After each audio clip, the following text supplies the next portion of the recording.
Hello, everybody. Hello. Welcome to the Moneymaker Inside, Moneymaker Monday, back again.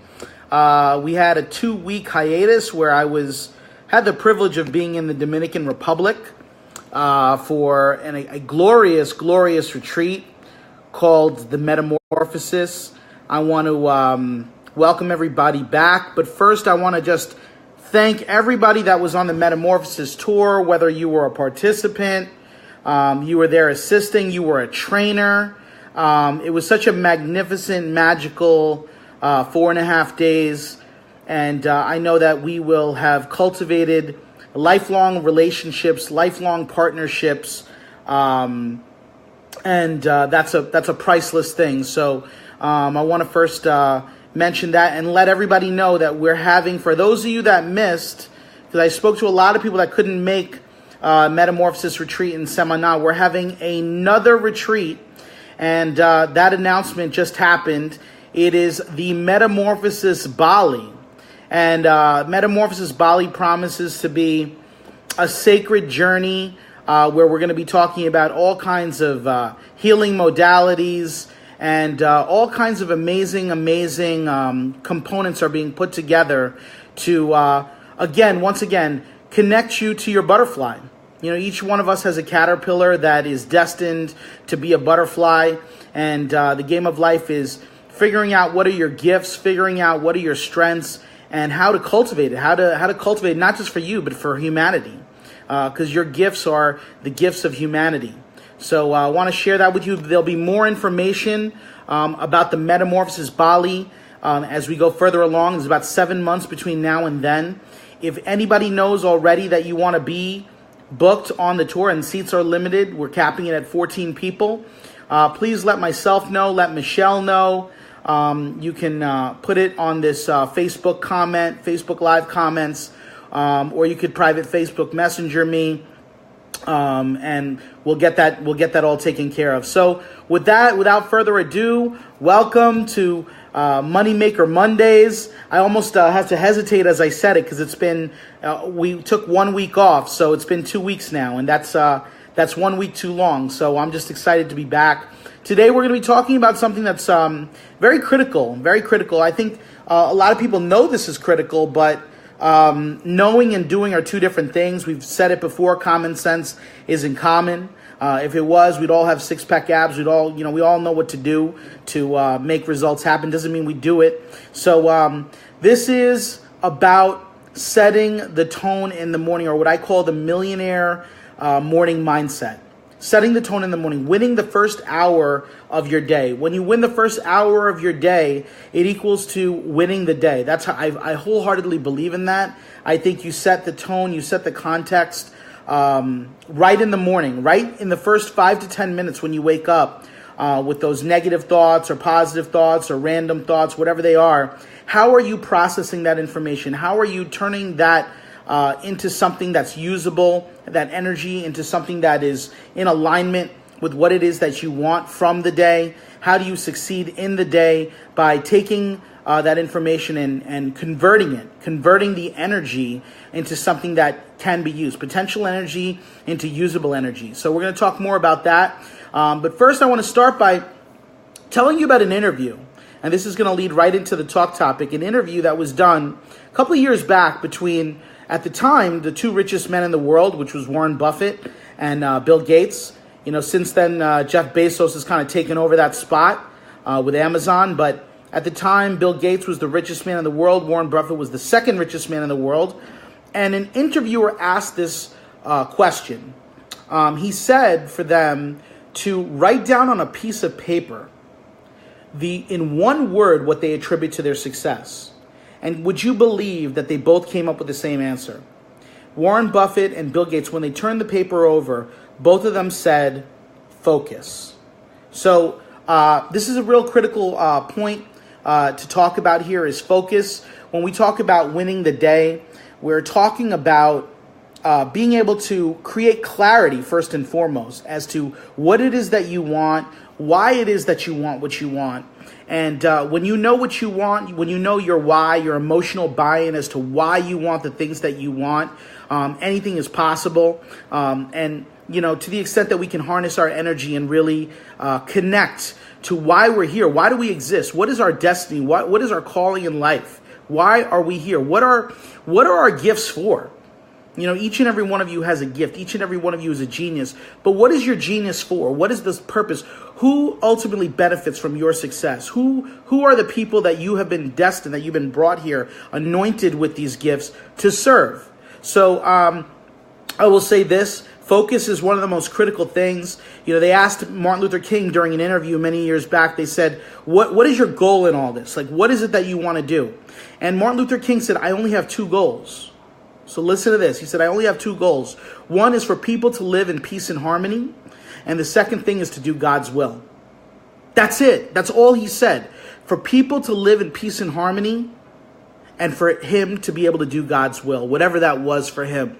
Now, this is really critical. I want to really expand on this, because he didn't have like 14 goals. He didn't say that, I want to do this and I want to travel here and I want to do that. Like he didn't go on and on. He was focused. He was clear on what it is that his path was, what it is that he was brought here for. And he knew that he wasn't perfect, but he was perfect for the mission. He wasn't perfect, but he was perfect for the mission. He realized what God had sent him down for. So for each and every one of you, there's a word I like to use, integrity. It's a big word for me.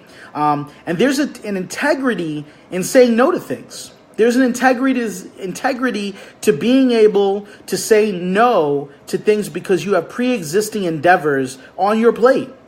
And I think to the extent that you want to be successful, you've got to be willing to say no to things that will take your time, your precious time away from the things that you're already committed to. So focus. To focus means you must be willing to not get distracted, not be getting distracted by every small thing that catches your attention. Okay, so that's what we're going to talk about first and foremost, primarily, is focus. And when you look at the biggest companies in the world, when you think about the companies that make the most money, just think about it.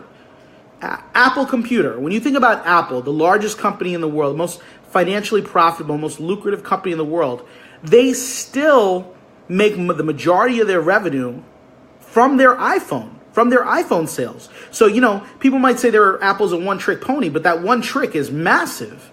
And it's literally created a competitive advantage over anybody in its industry. So to be able to create that type of competitive moat, Apple needed to be focused, and they focus on that. When we talk about Microsoft, another company that just completely dominates, Microsoft makes majority of its money on Windows, and now they're in the cloud business, but before it was Windows and their operating system. Microsoft has always been successful with the fact that they always have the operating system that all these apps are on. So, it's very important. Again, I'll bring up one other point. We mentioned Warren Buffett.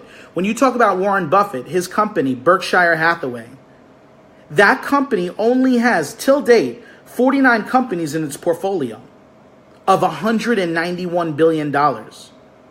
Okay? So these are not companies that are the jack of all trades. These are companies that have literally focused their attention and mastered what it is that they're so great at. So with that, I want to talk about you. And I want to talk about, and specifically, about how you wake up in the morning. Because this focus, this mastery of this honoring the one or two endeavors and not getting distracted by the rest, I really believe that this focus begins right in the morning, right in the first 5 to 10 minutes of the morning, winning that. And I want to tell you that I'm a human being made of flesh and blood. I don't always do this. What I'm going to talk to you about is not something that I do on a regular basis, but I do it to the best of my ability. And I'm going to tell you what happens on a bad day and what happens on a good day. All right, so I'm going to be very honest and transparent. I hope you can appreciate that. But I want to talk to you about all the things that go wrong in my day financially when I wake up and don't set the context. So I'll give you an example. Like on a day that I don't wake up, in my opinion, what I define as the right way, the way to wake up. On a bad day, typically I'll go to sleep late. As a result, wake up late, and I might hit the snooze button about 7 or 8 times in 15-minute increments. So instead of waking up at 5 a.m. or 5:30, I end up waking up at 6. And there's all these wonderful things I tell myself. Let me give you an example. Some of the things I tell myself is, I'm late. I should have woke up an hour and a half earlier. There's too much to get done today. I can't get everything done. This is going to be a stressful day. You know, all these wonderful things that I tell myself. And inevitably, I get stressed out. What do I do when I'm stressed out? I check my stock portfolio. I look at my Apple stock, Netflix, Amazon, Facebook. Doesn't matter if the companies are up or down. If Apple's up, I'm upset because I'm worried they're going to go down. If they're down, I'm worried that they're never going to go back up. Like, it's a self-fulfilling prophecy where when you don't set the context, it doesn't matter whether something goes up or down or right for you or wrong for you, because all the events in your life are neutral. Do you know that? All the events in your life are neutral. It is the meaning that you add to it that gives it meaning. So, for example, if like I said, if you check your Facebook and you're looking at all these people that are having a wonderful time, going on vacation, spending money, you know, if you're in a stressed out context, you're going to inevitably compare yourself. And I know that you guys can relate to this. You're going to compare your life to those people on Instagram, on Facebook that look like they have such perfect lives. When you know they don't, but that's how they portray themselves. That's how you portray it when you see them. And inevitably, you compare yourself to them. So on a bad day, this is essentially some of the things that I do. And then, of course, that becomes something that, you know, kind of perpetuates throughout the day where I'm stressed out, being late, going from point A to point B, knowing that I'm late to meetings, that I'm just going to make it on time if I'm lucky. And it shows up in my performance. It shows up in my ability to be grounded. It shows up in my ability to, you know, to create relationship with people that I want to create relationship with, whether it's vendors, customers, potential clients, and so on and so forth. Now, let's talk about a good day. So if I'm talking about a good day, typically what I do, and this is what I advise for you guys to do, and you're going to figure out your own way. My way is not like the magic way or the way. There's many ways to do this, but I'm going to just share with you what works for me. So literally when I wake up in the morning, regardless of what I'm feeling, maybe I'm having disempowering thoughts, maybe I'm having empowering thoughts, but I close my eyes. And I close my eyes and I connect to gratitude. And literally it's like a conversation with God. Literally like a conversation with God where I thank God for all that he's done for me, all that he's given me, my family, my children, my family, my business, my health, all the friendships that I've been able to cultivate, all of it. And I literally say a small prayer of gratitude. And within that prayer of gratitude, I will, again, to create the context for the day, this is all about setting the tone in the morning. I will ask God to use me. God, use me for what it is that you would have me do. God, wish me to say to the people what it is you would have me say, and say it to the right people. Say it to the people that you would have me say it to. So it's really about believing in this inherent belief that we're guided by angels, that there gets to be a perfect alignment with God, and that you're not doing anything, that God is doing everything. And that is the ultimate empowerment for me, is to know that I am not doing anything. The results are not in my hands. When you look at the deity Ganesh, which is the Hindu deity, the remover of all obstacles, in his hand is a bowl of fruit. And that is to represent that the bowl of fruit is not in your hands, it's in my hands. And, there's something very relaxing about that. There's something very, I would say, relieving about that I don't have to worry about the results. I'm committed to doing God's work. I'm committed to doing whatever it is that God's will would have me do. But I don't have to worry about the results. The results are not even in my hands. And anything that is happening in this world, I have an inherent belief that is being done for the best overall good of society, of humanity. So maybe it's not my time to succeed. Maybe it's somebody else's time to get that sale, get that account. Maybe it's somebody else's time to kind of shine in the glory. Maybe it serves a bigger purpose for somebody else to get that financial success in that particular moment. So you get to be committed to your goals and be driven and be ambitious, set your intention, at the same time have the grace to understand that the result, the bowl of fruit, is not in your hands. So MLK once said, he said, I just want to do God's will. I just want to do God's will. So the first thing that I do is really do that prayer of gratitude and really connect to gratitude and ask God to allow me to do God's will. So this might be like a 10-minute prayer for me. Literally, I do this sitting with my eyes closed in lotus position. This is before the soles of my feet touch the ground. So that's number one for setting the tone in doing the millionaire mindset. Now, number two, after I use the bathroom, typically I have a glass. I have a cup like this. And this cup is a 30-ounce cup. I put water in it, and I literally drink an entire 30-ounce cup of water. Now, why do I do that?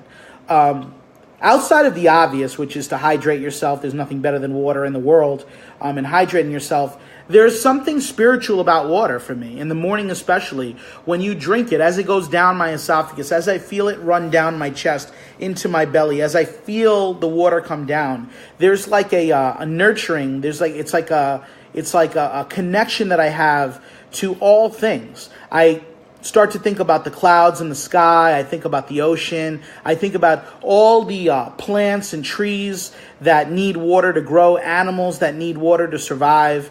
And I literally connect to the oneness that water brings. None of us would be alive without water. None of us. Not animals, not plants, not human beings. None of us. So when you connect to drinking water in the morning, I recommend that each and every one of you, if you choose to, if this resonates with you, to really connect to the oneness that water truly is.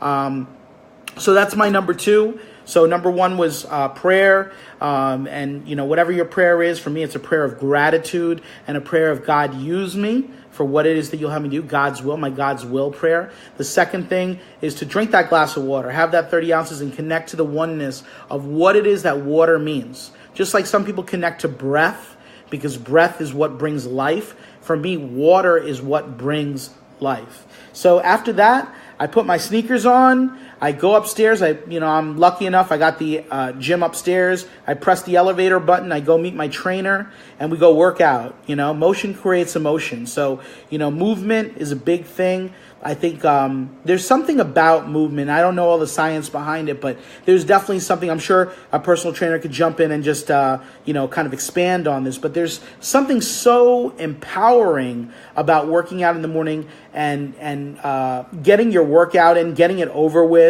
and really, again, setting the tone. Setting the tone, it's like a self-love to be able to work out in the morning, to wake up that extra 45 minutes, hour early, and put your work in, put your workout in. It's like a form of self-love, that you're worthy, that you care about yourself enough to do the things that you need to do to keep yourself healthy. Your body is a temple. To keep your body in shape, keep your body healthy. Similarly, for me, step 4 is coming back from the gym and having that protein shake. So, just like it's important to exercise in the morning, it's so important to fill your body with the proper nutrition, whether it's a protein shake or whatever it is that represents and symbolizes health for you, good health for you. And finally, the fifth thing I do, and this is pretty much how I leave. These are the 5 things that I do. And the fifth thing sometimes can be the most important thing in setting the context, setting the tone for the millionaire mindset, and that is chanting. So my chant, I do a very quick chant. It takes me about 12 to 15 minutes to do this chant. It's Om Gam Ganapati Namaha, and that is a ancient chant. It's the Ganesh mantra, very popular, maybe the most popular mantra ever, or one of them at least, is the Ganesh mantra. And for those of you that don't know, the Hindu deity Ganesh is the remover of all obstacles. He's the leader of the celestial heavens in Hinduism. He's the first God that we actually pray to in the morning. And he's the first God. If you look at our calendar, Ganesh Puja is always in January, which is, obviously our first religious puja of the year, which is Ganesh Puja. Now, in Ganesh's 4 hands, he has 4 hands. Many of you know in the deities, Indian deities, they have multiple hands, not just 2. They could have 4, 10, multiple hands. So in the case of Ganesh, he has, and this is so empowering for me to chant Om Gam Ganapati Namaha, because as I see and I close my eyes and I imagine the formation of Ganesh in front of me, I think of the four hands. And the four hands, I'm going to go through it really quickly. In one hand, he has the axe. So with the axe is really about cutting off all attachments to anything in the world. We all have all these things that we believe life should be. My mother should be like this. My employer should be like that. My customers should be like this. But in reality, are they? No, of course not. Because they're not living with your expectations. They're living with their own mindset. People don't see the world the way that the world is. That they see the world the way they are. So ultimately, people are not going to act like you. So when you have a certain expectation, it is literally impossible for everyone to just align to what it is that you want. So cutting off the attachment of what you want, how it has to look, having the grace, like I said before, of understanding that at the end of the day, God is at the helm. God is at the helm, and whatever he does is for the greater good of all people, not just you, but of all people. And if we're really connected in oneness, like the glass of water, connecting in oneness, then another person's success should be your success. You should be happy for your fellow brother or sister. So one of the hands is the hand of the axe, which is cutting off all attachment. The second hand is the lotus. So again, in my morning prayer, when I'm setting the tone, again, this is about setting the tone. I reiterate, setting the tone for the millionaire mindset, having the lotus in Ganesh's right hand.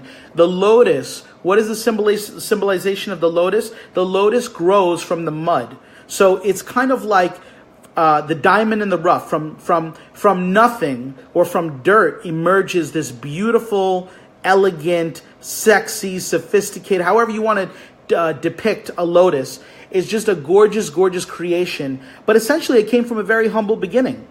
And I think for most of us, we come from humble beginnings. We come maybe from middle-class families, lower middle class, upper middle class, whatever the case may be. But we have the potential to unlimited success. Yes, you too. You have the potential of unlimited success. So like the lotus, you can grow from the mud and emerge into your greatness, into the butterfly that you truly are.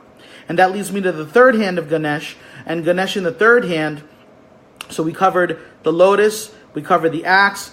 Oh, the Ashirvad, the hand that blesses you. So again, God used me for what it is that you want. So he's blessing you with his hand. He's blessing you. Lower your head and you receive the blessing of Ganesh so that he can use you for what it is that he wants. Not what you want, because it's not about your attachments. It's about God's will. And finally, the bowl of fruit. And his fourth hand is the bowl of fruit, because the bowl of fruit is in his hands. The results are in God's hands. You don't have to worry about the results. You just got to be committed to doing the work.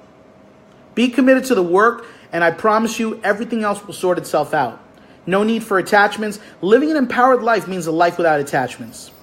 Living an empowered life, living a life worth living, is living a life without any attachments to how it has to look, who didn't give you your love, who didn't do this for you, who didn't do that for you, what this person needs to do to make you happy. Nobody has to do anything for you, but you get to do God's will, period, irrespective. So those are some of the things that I do. I mentioned those top 5 things.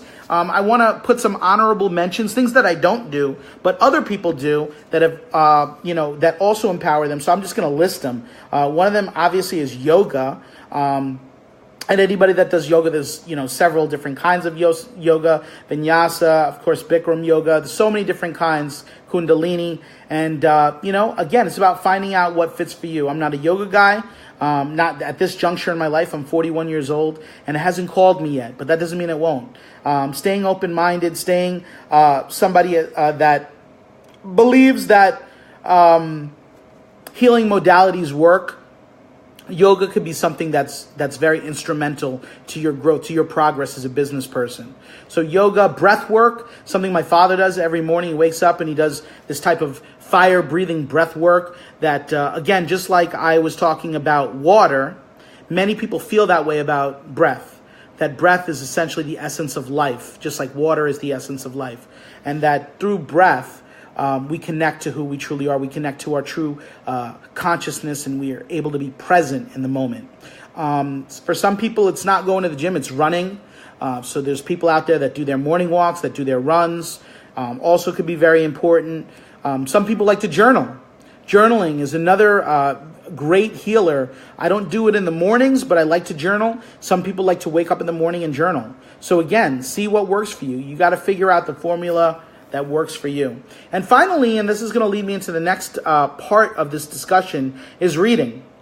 And I'm going to mention a couple of one specific book, but reading is another way that we set the tone through inspirational reading, through hearing another person's perspective, through expanding our perspective through another person's words. Reading is so important. And speaking of reading, I want to talk about one book, which I actually put in the Facebook picture when I posted this Moneymaker Monday, is The Four Agreements.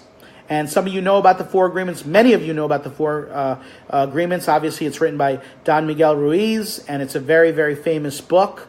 And I'm going to tell you right now, I don't care if you've read the Four Agreements already, if you read it in 2006 or 2016 or 6 weeks ago. It's a book worth going through on a daily basis, just to flip through the basic principles of the Four Agreements. And I'm going to cover them now, and I'm going to wrap this up. So again, I don't care if you've read the Four Agreements. You are not the person that you were even a day ago. So remember that there's a new moment, new you, and it's critical that you find out what works for you. And this is one of the things that really works for me. The Four Agreements, Don Miguel Ruiz, he talks about these four major points, and I would say that it's been very instrumental in my life, and it can make you a lot of money, but actually have you be empowered, live a powerful life throughout your life if you just follow these four things. So number one, Don Miguel Ruiz, the first of the Four Agreements is be impeccable with your word. And I'll just pose the question to the audience: who would want to be in business with somebody that doesn't keep their word?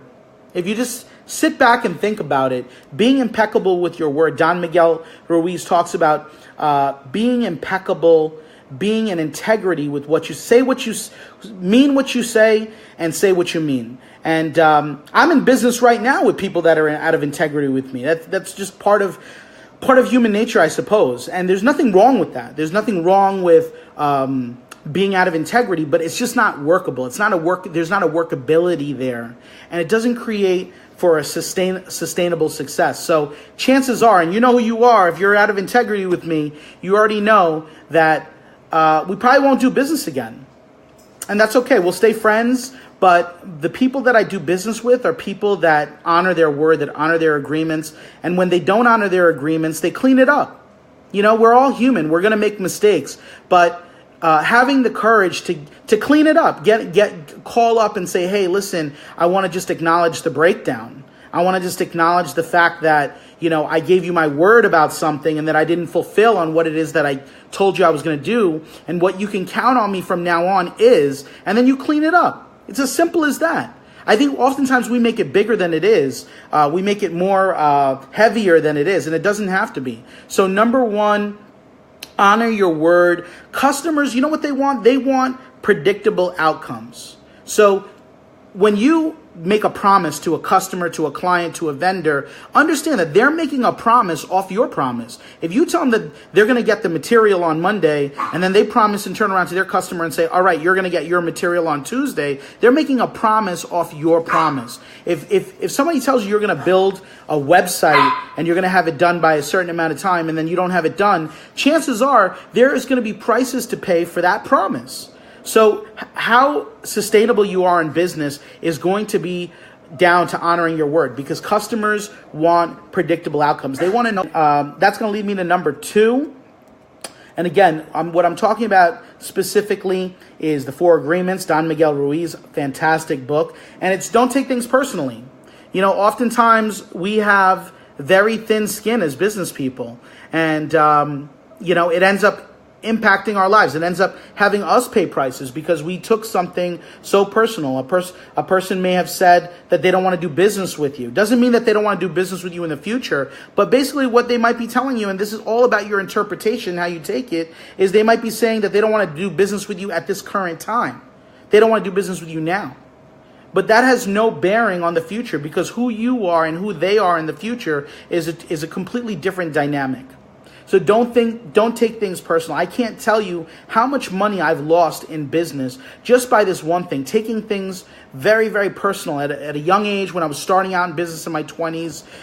Again, having that attachment that who's not giving me my love, who's not doing what it is that I want them to do, as if they're like in business to do what I want them to do. And as a result, I paid prices. And learning as a business person, as I matured, to find out ways to develop better interpretations.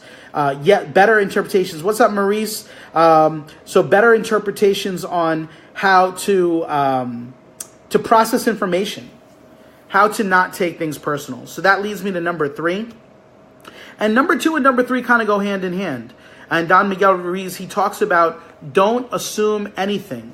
We are so quick to jump to conclusions about why somebody did something, why somebody didn't do something, why a customer never gave us an order again, why a vendor never followed up with us, why whatever the case may be.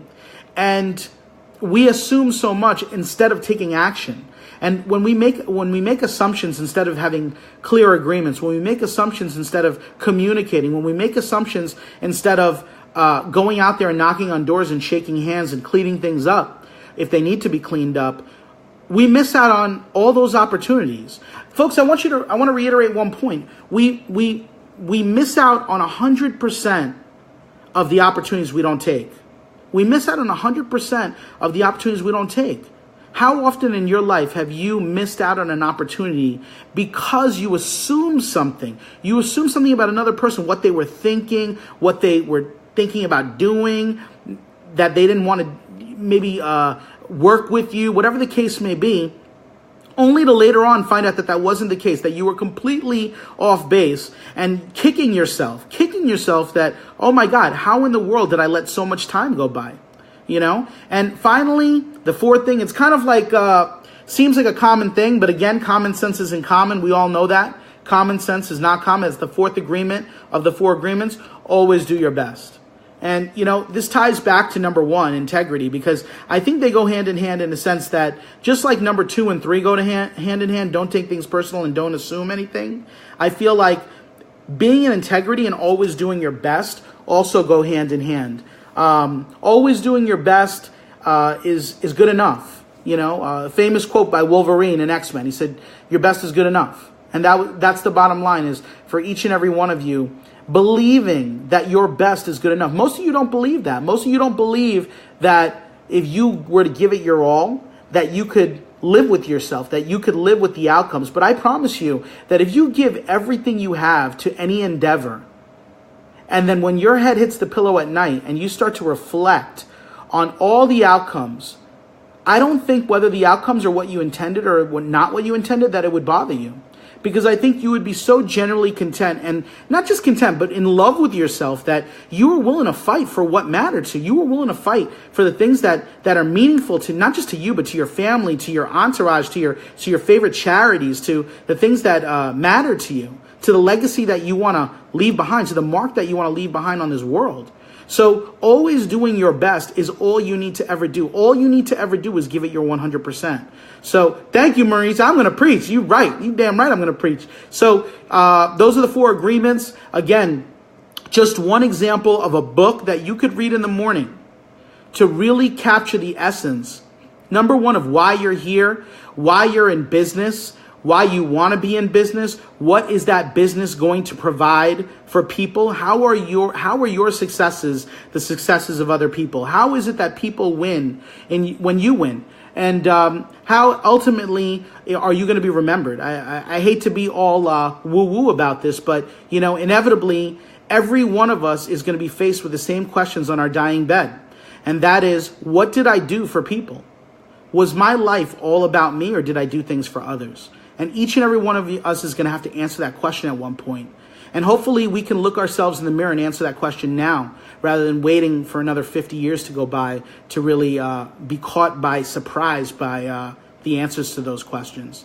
So with that, I'm wrapping up. The greatest days of your life lay ahead. I love you guys. I love being back on Facebook Live, and there'll be a lot more to come. We're going to be covering topics like cryptocurrency. We're going to be covering topics like real estate, making money in the real estate game. I know some of you guys want to make some money in the real estate game, and some of you don't have any money, but you want to learn how to make money without having money in the real estate game. We're going to cover things like that. We're going to cover rental properties. We're going to cover investments, all kinds of great stuff. So with that, I'm going to leave you and just let you know, if you want to sign up for the Bali Metamorphosis, do not miss out on this opportunity. We have 14 spots. 3 or 4, maybe even 5 of them are already booked. I'm telling you right now, we haven't even advertised. This is the first time that I've publicly even mentioned it. So the greatest days of your life lay ahead. I love you. And as always, see you at the top.